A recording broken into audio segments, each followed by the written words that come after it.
అయితే ఆ శోధనలు కలిగినప్పుడు నువ్వు భయపడకూడదు, వెనుకడుగు వేయకూడదు, వాటికి లొంగిపోకూడదు. దేవుని వాక్యము అనేటువంటి ఆయుధము నువ్వు చేత పట్టుకొని ఆ శోధనను నీవు జయించే వారముగా ఉండాలి. మీరు దీని బిడ్డరా, అనగా నీవు దివారాత్రములు దీన్ని ధ్యానించాలి. నీ శత్రువైనటువంటి సాతానుడు ఎంతో నిష్ఠ కలిగిన, ఎంతో దీని పట్ల ఎంతో పట్టు కలిగిన వాడు.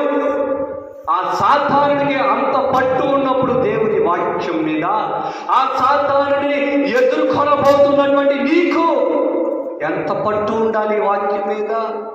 ఏదేమి బిడ్డారా, ఈరోజు దేవుడు వాక్యం సెలవిస్తూ ఉన్నది.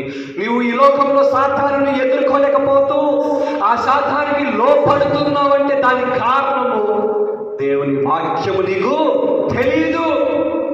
దేవుని వాక్యమును నువ్వు సరిగా అర్థం చేసుకోలేకపోతూ ఉన్నావు. దేవుని వాక్యమును నీవు ధ్యానించలేకపోతూ ఉన్నావు. ఈరోజు దేవుడు మాట్లాడుతూ ఉన్నాడు.